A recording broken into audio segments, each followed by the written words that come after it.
Bien, bonjour à tous. Merci de me donner l'opportunité de présenter ce point de situation épidémiologique à Genève. Je n'ai pas de conflit d'intérêt à signaler. On ne va pas aborder durant ce bref point de situation le retour sur la crise sanitaire que nous avons vécue sur le printemps. Je pense qu'il y aura d'autres colloques aussi pour ça à l'intérieur ou bien à l'extérieur de cette institution. L'idée plutôt ici, c'est d'aller s'intéresser à la situation générale, à se rendre compte de ce qu'est la stratégie de sortie cantonale post-crise, le dispositif de sortie, parler un petit peu du dispositif cantonal de test qui joue un rôle majeur sur la situation actuelle et les critères de test qui me paraissent toujours bons à répéter. On va parler aussi un peu de surveillance, la dynamique épidémiologique actuelle au regard de ce que vous avez pu voir aussi probablement dans l'immédiat et puis dans le quotidien hospitalier ici ou ambulatoire. Et ensuite discuter un peu de certains clusters, faire le point enfin sur les enquêtes d'entourage et l'activité déployée par le service du médecin cantonal dans le domaine. 3 objectifs pour la stratégie de sortie post-crise. Le premier, l'accompagnement du déconfinement progressif, bien sûr, le changement sociétal aussi, un axe qui reste encore beaucoup à travailler en termes d'adhésion de la population, notamment au vu de signes parfois de fatigue de la population sur certaines mesures qui sont prises. Surveiller l'état de santé de la population ensuite, quelque chose qui est extrêmement important et qui permet d'assurer la détection précoce de clusters, la détection précoce aussi de résurgence de cas. Puis enfin, contrôler les foyers, puisque clairement, il convient de réagir de façon là aussi très précoce si on veut pouvoir maintenir l'épidémie dans des proportions qui restent contrôlables, supportables à la fois mentalement et physiquement pour le personnel et la population. Un dispositif de sortie, donc, qui a dû s'adapter avec des objectifs aussi qui s'adaptent de façon claire au fur et à mesure. Là, vous avez en gros les différents objectifs avant la crise, d'abord avec 3 verbes, informer initialement, identifier et puis isoler. Ensuite, pendant la crise, on était plus sur une notion de distancer, protéger, vous en savez tous quelque chose ici, et mobiliser les ressources sanitaires. Et puis enfin, post-crise, les 3 objectifs dont je vous parlais, qui en fait ont été rythmés par un principe clé, là aussi que vous connaissez tous, c'est le principe d'incertitude. Je pense qu'on n'a peut-être pas assez dit qu'on ne savait pas. Là, en sortie de crise, on ne savait toujours pas et on ne sait toujours pas quelle pente, quelle courbe nous attend pour la suite et sur quelle possibilité nous pouvons l'influer. Donc clairement, l'incertitude a été le principe moteur pour pouvoir construire un dispositif flexible. Le mot-clé, vous le savez, à la mode, c'est agilité, un dispositif agile qui doit pouvoir s'adapter à la situation épidémiologique. En découlent 4 couleurs de dispositifs, vert, jaune, rouge, noir, qui permettent d'assurer un nombre et puis des principes qui dépendent vraiment selon le nombre de cas. Donc c'est vraiment des seuils différents qui ont été fixés en fonction d'un nombre de cas quotidiens diagnostiqués et puis qui permettent d'adapter au fur et à mesure les moyens qui sont mis dans le dispositif. On a fixé ces seuils non pas de façon arbitraire, mais sur la base de ce qui avait été convenu et puis observé durant la crise, sur la base aussi d'observations intercantonales avec nos voisins vaudois notamment. Et puis, de façon empirique, il faut bien le dire quand même pour certains aspects, mais visiblement, la situation actuelle montre qu'on était bien positionné par rapport à ces seuils. Globalement, ce que ça veut dire, c'est que concrètement, le dispositif compte environ 57 personnes dans la cellule Covid 2019 du service du médecin cantonal. Plutôt que les chiffres, ce qui me semble important de retenir comme leçon, c'est l'aspect interdisciplinaire du travail. Vous avez bien sûr des médecins, des infirmiers, mais aussi des aspirants policiers qui donnent un travail monumental dans l'appel de personnes, dans le suivi des personnes, et des data managers qui ont un rôle aussi extrêmement important. On l'a bien vu à la fois durant la crise sanitaire et ensuite, le rôle du data a été juste essentiel. Et on est passé d'une pauvre petite feuille Excel qu'il fallait tout le temps fermer à un système beaucoup plus puissant et très modulable qui nous permet d'adapter aussi, de nous adapter aux différentes situations qu'on vit sur le plan épidémiologique, mais aussi sur le plan législatif avec l'entrée en matière, pour prendre un exemple, des retours de voyage et des quarantaines nécessaires qui doivent aussi être absorbés du jour au lendemain quasiment par les cantons. L'effectif quotidien de la cellule, c'est 25 à 30 personnes présentes chaque jour qui font aussi bien du contrôle des cas que de la surveillance épidémiologique et du data management. Tout ceci serait inutile sans un bon dispositif cantonal de test. Des sites d'évaluation et de prélèvement qu'on a pu vivre durant la crise, on est passé maintenant à un dispositif plus restreint qui compte 3 institutions, principalement les HUG, l'hôpital de la Tour et la clinique de Carouge, avec des capacités de test qui sont importantes. On est en train de se questionner comment monter en puissance sur ces capacités, soit sur un plan de peu durable, un plan immédiat par exemple, s'il fallait du jour au lendemain monter les capacités, ou alors sur un plan plus durable aussi, la question étant combien de temps peut-on tenir avec ce test. Tout ce qu'on sait en clair, c'est que le test est nécessaire si on peut avoir des chiffres, si on peut pouvoir aussi traiter les patients derrière, et ce dispositif a toute son importance avec des acteurs publics, mais aussi privés, comme vous le voyez. Et c'est la condition sine qua non pour entrer dans le système forfaitaire décidé par la Confédération au 24 juin 2020, puis ensuite, avec les critères cliniques qui ont été posés et qui permettent justement de rentrer dans ce forfait. Pour rappel, les critères de test restent des symptômes d'affection aiguë des voies respiratoires, avec ou sans fièvre. La fièvre elle-même seule est un critère, sensation de fièvre, douleur musculaire et ou perte soudaine de l'odorat et du goût. Ces critères changent périodiquement, ça fait depuis en tout cas le 24 juin qu'ils n'ont pas changé à ma connaissance, mais on est sur des tests symptomatiques dans la plupart des cas. Peu de place pour les tests asymptomatiques, sauf décision du médecin cantonal à des visées d'investigation épidémiologique. Et de façon un peu parallèle aussi, il y a une place pour les tests asymptomatiques chez les personnes qui ont téléchargé ou qui reçoivent une notification de l'application Suisse Covid, où le test à J5 est là recommandé indépendamment d'une symptomatologie ou non. Les laboratoires nous déclarent bien sûr tous ces tests, positifs ou négatifs, et c'est ce qui permet de sortir ensuite les chiffres permettant de pouvoir apprécier la dynamique épidémiologique actuelle. Alors vous le voyez clairement sur le premier graphique ici, on avait ce pic atteint au moment de la crise avec cette courbe caractéristique et cette légère baisse due au moment où on manquait de réactifs et puis au moment où la capacité de test avait diminué, autrement on aurait bien sûr vu une courbe plus en cloche. Et puis ensuite, une longue période de latence, durant lesquelles, heureusement, on a pu mieux se préparer, mieux se former. Et puis, on observe un regain, comme vous le voyez ici, une résurgence qui se traduit notamment par une inclinaison de la courbe des nouveaux cas ici, enfin du cumul des cas ici, qui est assez net. Alors, si on va voir un peu plus près ce qui se passe ici, on se rend bien compte qu'on a clairement une augmentation du cas sur le mois de juillet, principalement fin de juillet.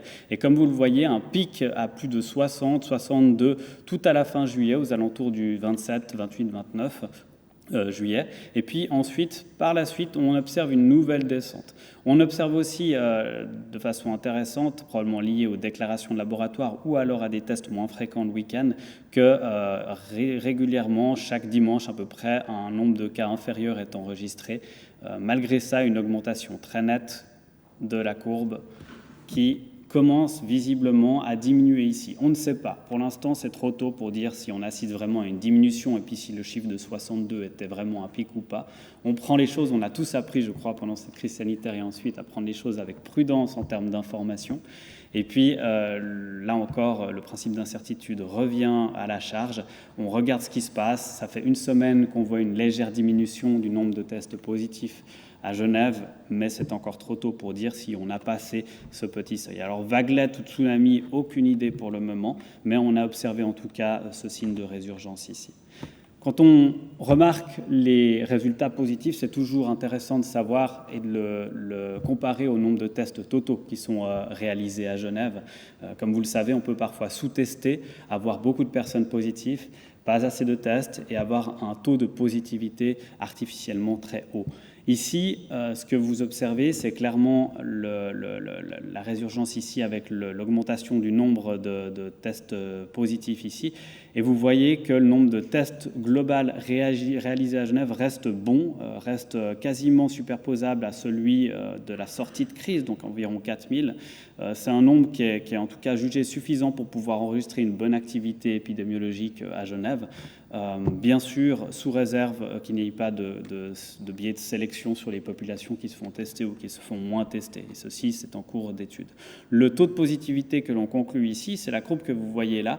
Il est à peu près de 7% actuellement. Il reste stable avec un nombre de tests réalisés qui monte un peu, descend un peu, puis qui globalement ne présente pas de point d'attention particulier. Donc un taux de positivité que l'on croit à 7%, qui est au-dessus quand même du seuil de 5% qu'on s'était fixé en termes de seuil d'alerte pour un taux de positivité.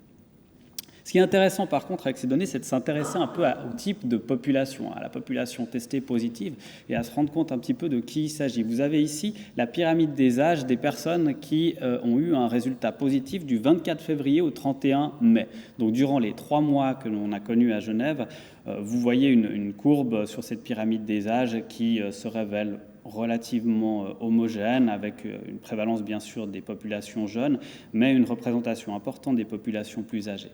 Ceci est totalement différent de ce qu'on vit actuellement, avec ici la pyramide des âges du mois de juillet jusqu'au 10 août, jusqu'à hier, qui montre clairement l'énorme prévalence de la population jeune, 20-29 ans, et puis un peu plus 30-39 ans aussi, dans les résultats positifs que l'on sort. Alors, biais de sélection versus virus qui se transmet majoritairement dans la population jeune, on penche plutôt pour la deuxième solution.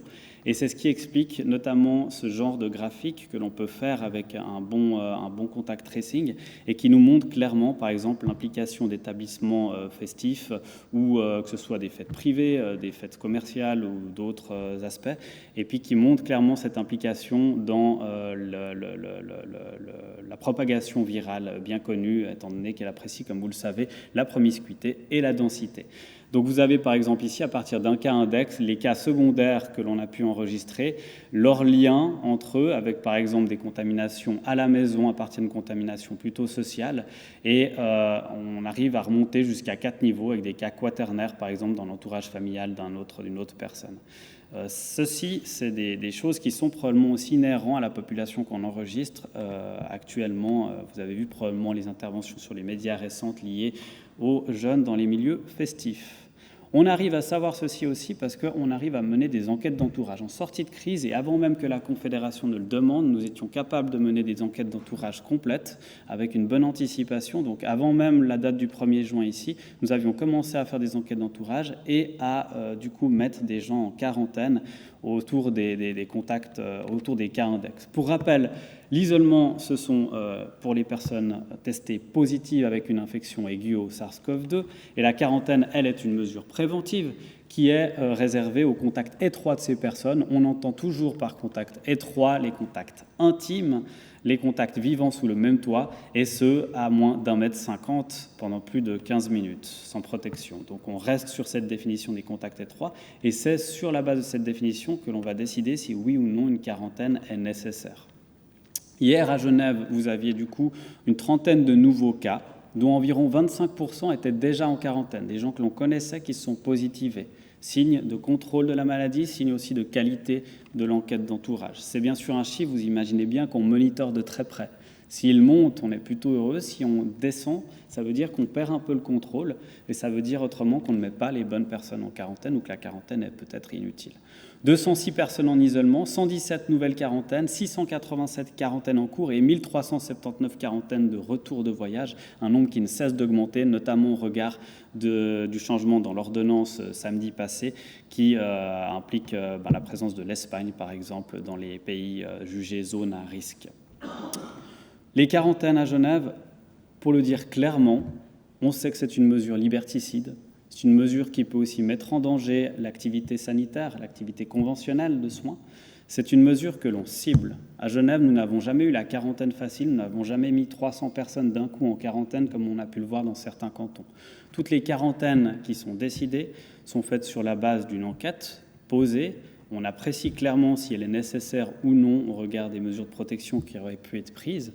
Et puis, on a été, je crois, le seul canton, grâce à un bon partenariat avec le laboratoire de virologie ici au HUG, on a été le seul canton à s'intéresser, en tout cas sur la période de faible incidence ici, au CT, au cycle time systématique du laboratoire afin de vérifier si l'infection que l'on enregistrait, si le résultat positif était réellement un résultat positif, signe d'infection récente, ou s'il s'agissait d'une queue d'infection à l'occasion d'un dépistage asymptomatique qui ne nécessitait peut-être pas de mettre en quarantaine les personnes. Donc, encore une fois, quarantaine, mesure liberticide, donc ciblée clairement, en tout cas à Genève. Les enquêtes d'entourage sont menées grâce principalement à un téléphone. Ça reste la base. Le téléphone, le contact verbal avec les patients par un infirmier, par un médecin, reste vraiment extrêmement apprécié. On a des signes très positifs de la part des personnes qui sont contactées par téléphone. Et puis bien sûr, un système de gestion de données. Là, on utilise RedCap qui a été probablement salvateur sur la période de la crise sanitaire au niveau du printemps. Et ce RedCap a passablement évolué en fonction des besoins. Et ce sont les deux outils principaux que l'on utilise pour pouvoir mener à bien ces enquêtes d'entourage, avec bien sûr l'humain qu'on ne remplacera pas. On arrive à effectuer un appel des cas positifs dès le moment où le résultat remonte. Dans l'immense majorité des cas, on a pu se plaindre de certains délais, mais dans l'immense majorité des cas, on reste sur un contact précoce 24 heures après le résultat positif maximum. Et on l'enregistre, on le mesure, on a des graphiques qui le montrent, on y arrive. On fait l'enquête d'entourage, on appelle ensuite directement dans la journée l'entourage. Parfois, il peut, en cas de surcharge, s'agir du lendemain matin, mais on essaye toujours d'envoyer un SMS aux personnes reliées à un cas positif de façon au moins à avoir une auto-quarantaine, le temps de les avoir ensuite au téléphone, de leur expliquer la situation. On sait clairement que l'adhésion est meilleure quand on discute avec les personnes concernées. Et le suivi, on arrive aussi à suivre, et je crois qu'on a été un des seuls cantons à faire un suivi quotidien des isolements et un suivi quasi quotidien des quarantaines, jusqu'à il y a quelques jours, 7-8 jours à peu près, où on a dû un peu lâcher du lest sur le suivi des quarantaines, même si on reste dans une optique de suivi régulier, peut-être moins quotidienne, mais régulier. L'enjeu, c'est bien sûr, vous le savez, le contrôle. On est obligé de s'assurer que le respect de ces mesures est clair, est donné, et on le fait notamment avec un contrôle aléatoire ou ciblé. Encore une fois, le service médecin cantonal n'a pas vocation à effectuer un suivi clinique. Le suivi clinique reste celui des acteurs conventionnels de santé. Il s'agit d'un suivi d'isolement ou un suivi de quarantaine.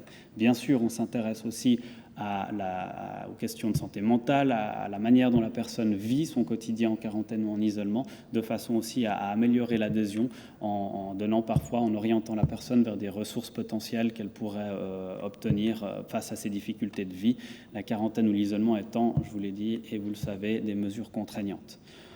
Ceci, bien sûr, a un coût. Le coût, il est principalement humain. Vous avez ici un graphique qui montre clairement la charge provoquée par ces appels téléphoniques sur le dispositif. Et vous voyez assez clairement qu'avec les enquêtes d'entourage, avec les cas qui sont plutôt en violet et en bleu, et puis les retours de voyage, on arrive à un nombre d'appels téléphoniques actuellement qui est largement supérieur à ce qu'on a pu voir au plus haut niveau de la crise. Donc, une activité extrêmement intense, plus forte qu'au printemps, de la part d'une équipe un peu moins nombreuse, mais qui a appris à se former sur la période de calme ici, et puis à développer des partenariats efficaces. C'est une activité assez importante, je dois dire, des coups de fil qui durent parfois très très peu de temps, mais qui sont nombreux, ça fait à peu près 700 coups de fil par jour. Alors on arrive bien sûr grâce à ça à mener ce genre de graphique. Le problème c'est que les choses évoluent vite et puis on se retrouve maintenant à ce genre de graphique-là avec des enquêtes d'entourage complexes. Je vous rassure, c'est une des pires, on va dire, situations qu'on a eu à éclaircir et à comprendre. On remonte là en rouge, vous avez le cas index ici, des cas secondaires, des cas tertiaires ensuite et jusqu'à des cas quaternaires ensuite. En bleu, vous avez à la fois soit en unité, soit en nombre absolu, le nombre de quarantaines qui sont reliés directement avec le cas positif. Et vous voyez que pour cette situation, pour ce cas positif dans un établissement festif, on s'est retrouvé en fait assez rapidement à avoir 35 cas secondaires, tertiaires, quaternaires et 216 quarantaines qui ont dû être menées sur des contacts étroits, encore une fois, ciblés, vraiment. Et c'est des chiffres qui sont énormes, qui nécessitent, comme vous le savez, la prise de mesures collectives pour anticiper les choses, pour pouvoir agir en amont et puis ne pas, disons, toujours être dans le rattrapage, la recherche de contrôle systématique sur l'épidémie quand on voit qu'elle se propage très rapidement dans ces clusters, souvent festifs, il faut le dire. Et puis le problème, alors vous allez me dire que c'est peut-être bien parce que c'est la jeunesse finalement qui fréquente la plupart du temps ces établissements et puis qui s'infecte.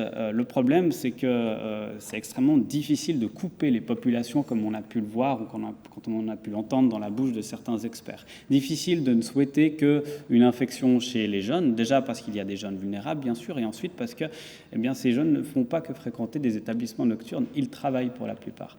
Et vous avez par exemple le cas de Madame X qui fréquente un établissement nocturne.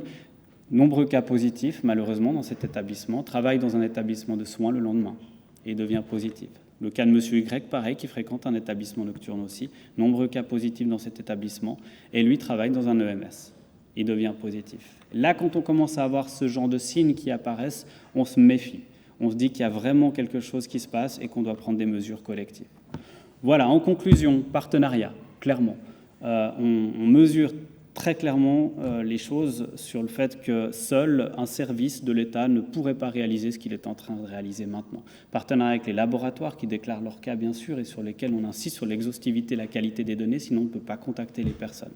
Acteurs hospitaliers, bien sûr, qui ont manifestement bien compris que plus on était bon dans le contrôle épidémiologique en amont et dans la détection précoce, moins il y aurait de conséquences en aval ensuite au moment où les gens passent la porte de l'hôpital. Et là, je pense qu'on peut remercier les HUG pour le soutien important qui est donné sur le dispositif de contact tracing. Et médecins traitants, bien sûr, qui gardent tout leur rôle ambulatoire extrêmement important, notamment à cause de ce suivi clinique, parfois à distance, parfois en présentiel, pour les personnes testées positives et en isolement. Et là encore, il y a un rôle à saluer qui est important ensuite. Et enfin, 2 mots-clés qui me paraissent résumer la plupart des choses que j'ai pu dire durant cette présentation. Le premier, c'est la volonté. La volonté à tous les niveaux, elle commence au niveau personnel, bien sûr, quand il s'agit de garder son masque lors d'une pause ou de garder nos distances sociales lors d'un repas ou lors d'un moment de repos à la tisanerie. Et puis, elle finit, bien sûr, quand il s'agit de prendre des mesures collectives à travers une volonté politique. Et puis, confiance, bien sûr, de la part de la population envers les autorités sanitaires, envers les experts. On sait que c'est une situation qui est difficile en termes de confiance actuellement, mais aussi confiance de la part des autorités sanitaires envers la population, parce que 90%, en tout cas 99%, je dirais, de la population joue parfaitement le jeu. Merci, j'ai terminé.